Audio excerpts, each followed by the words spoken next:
Hi guys, so welcome to 2017, I believe. The day this video goes up is Sunday the 1st of January. So, Happy New Year. Today I have a video including 5 books. 2 books are books that I'm excited to read in 2017, and 3 books are books that are my favourite books of 16. I did originally want to do my top 5 books of 2016, but there's only 3 books. Really 2 books. They've stood out to me and made me want to read them straight away after. But I did really like the 3rd book that I picked. Other books, I'm not saying that the other books I've read have been terrible, because they have been good. It's just that none of them made me want to read them straight away again. If you guys are recognising this makeup look that I'm wearing, it's because it's been in 2 other videos. It's been in last Wednesday's video, which was December favourites, and also my Christmas Day makeup look, which is what this look is. So yeah, I just want to say this wasn't actually my Christmas Day makeup look. It's just a makeup that I filmed that I thought would look nice on Christmas Day. I normally go without makeup on Christmas Day, really, or very minimal, and all the makeup I wear is usually stuff that I got given. I will link, well actually no, in every single video there is a link to my blog, and on my blog throughout 2016 I wrote my review for every single book that I've read. So it's been a long time since I've read this. Like, the first book I'm going to talk about, I believe I read while I was still in England. So that was before February. So I'm not going to have a very good memory on it because I haven't reread it since. And I've literally just picked it up today and been like, let's do the video now. So yeah. But I believe this book has been in the favourites, so I really remember talking about it. Or I've filmed this video before and then been like, yeah, a bit late to put it up now.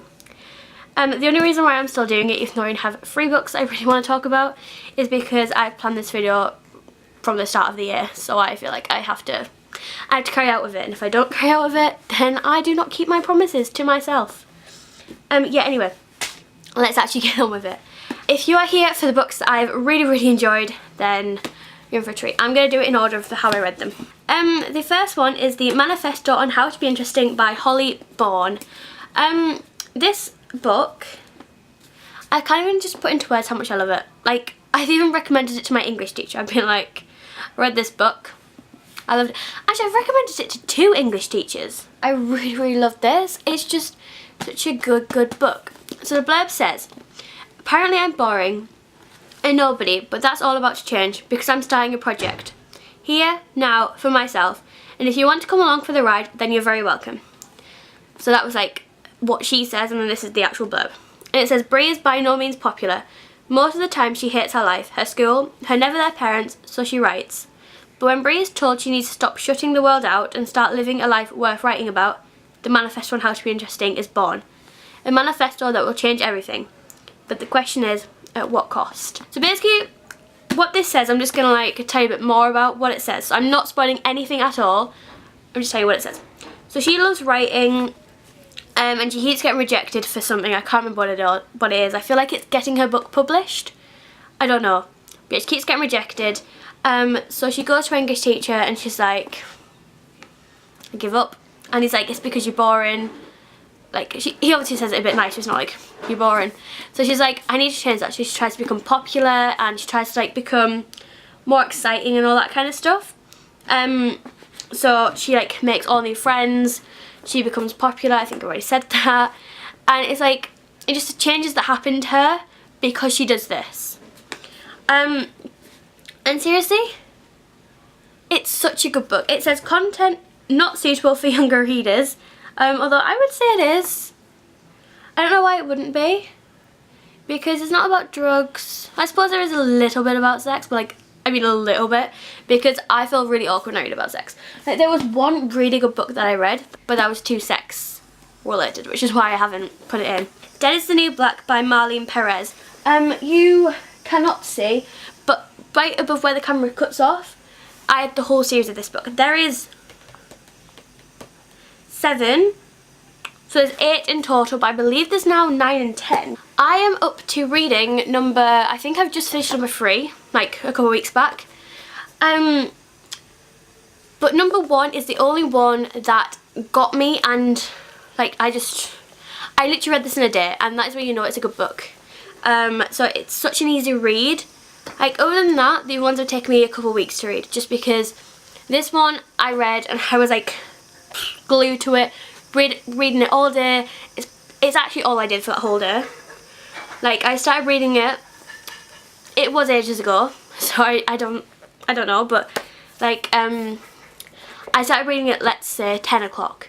Then at 12 I got some lunch, read it while I was eating my lunch, and then I was finished before tea. The blurb says, fashion fad or something freakier. Okay, everyone in the Giordano family is psychic except for Daisy. When her mother, who uses her power to solve crime, enlists Daisy's older sister to investigate a teenage girl's mysterious death, Daisy feels utterly senseless. But she takes matters into her own hands when she learns the victim has lots of company. Teenage girls are being attacked all over town, including at Nightshade High School, where Daisy's a junior.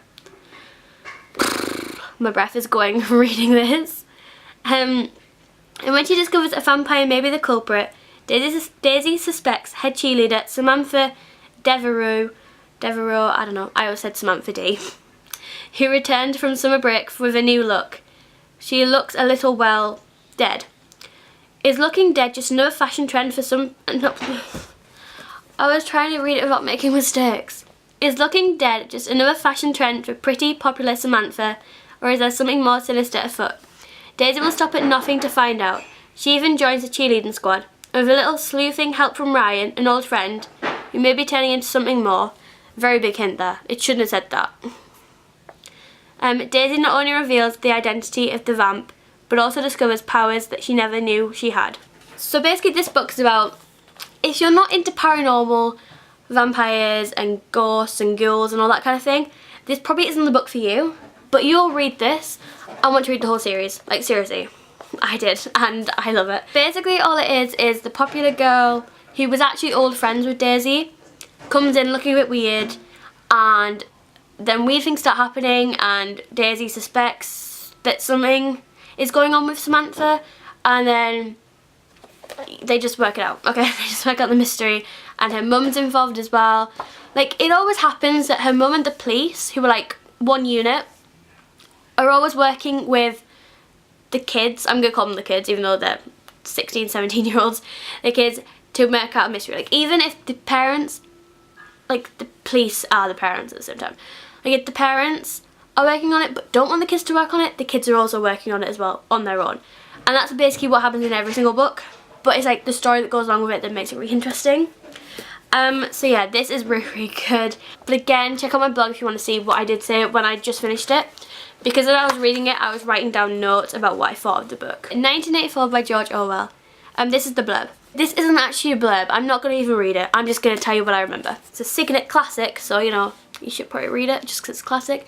But basically, there is TVs everywhere, but they're not TVs. They're called telescreens or something like that, where they watch you and you work for them and all that kind of stuff. And if you do anything out of line, they will take you somewhere. I can't remember what it is. But then there is the, I want to say Brotherhood, or whatever it is. And they're like fighting against Big Brother. And it's kind of all about this one guy, Winston Smith. I was right with Winston. So yeah, this is all about Winston and how he believes he should like Big Brother, but he doesn't. And then like his little journey on where it goes. So he finds love when he's not meant to. He joins the Brotherhood, or so he thinks. And then he goes to Room 101 as well. It's really good. I actually really liked it. I tried to read this one when I was in year 6. Basically I was like 11 or 12 and I tried to read this and I just couldn't get into it. I found it too boring. So I have a lot of books that I have behind me. When I say a lot, I mean 2. That's really a lot. I have 2 books that I'm hoping the same kind of thing will happen, where in like 5 or 6 years I'll try and read it, or even when I'm an elderly grandma or just an elderly woman, I don't know. It is quite hard to get into, so if you don't enjoy reading, I'm not going to say pick it up and read it, because you will not like it. But if you do like reading, this is definitely a book you should check out. Books I would like to read is another George Orwell book, and it is Animal Farm. I actually read this in year 6, so when I was 11 or 12. Actually no, I think it was 10 or 11. I think 11 and 12 is when you go into secondary. I don't know. I read this in year 6 and I don't remember much of what happened. Like I remember there's the farm and all the animals are basically like different people. Like I believe the pig is Mussolini, I want to say, but I feel like I could be wrong. But yeah, you can interpret it in your own way. Yes, Stalinist Russia, and Russia was Mussolini. No, Italy was Mussolini. Stalinist. One of them is Stalin, okay. But yeah, you can like interpret it your own ways. It's like people who are, I really can't remember. As I said, I read it 5 or 6 years ago. Bloody hell, I read it 5 or 6 years, oh my god, that is so weird. But yeah, I would definitely recommend giving this a check out, because again, it's a classic. So if maybe you don't get into this one, try reading this one, because as I said, it's 11 or 12, or maybe 10, and I read it, I really enjoyed it, so I'm going to give it another go. And the other book I would like to read is Miss Peregrine's Home for Peculiar Children. I went to cinema to see this, and I really wanted to read the book before I saw it, but I just had so many books I was reading that I just didn't get around to it. Books are always different to films, so I'm excited to give this a go, see how different it is, see which one I prefer. So there's 2 books that I want to read, so maybe if you've read them, give me your reviews on them. I think I'm giving up with my blog of talking about every single book I read, because it just felt like too much of a chore after I'd finished, and it wasn't like enjoyable to read. Like I like to read at a slow pace, whereas I felt like I had to read like a lot every single month. So I just kind of stopped. Comment below your top books. Like I'm not gonna put a number to it because I found it really hard when I put a number to it. So if you have like a top 1 book, like your favourite book you read in 2016 that you can remember, comment that below. And if you can remember, give me a short little review on it, and I may read it. If it sounds really interesting, I may read it. If I have it already and I just haven't read it, I'll read it. Or if I have got it and I've read it, I'll tell you what I thought about it as well. I hope you guys enjoyed this video, and I will see you guys next time. Bye! This is my December favourites video. I don't really film these very often, and when I do, it's pretty much all makeup.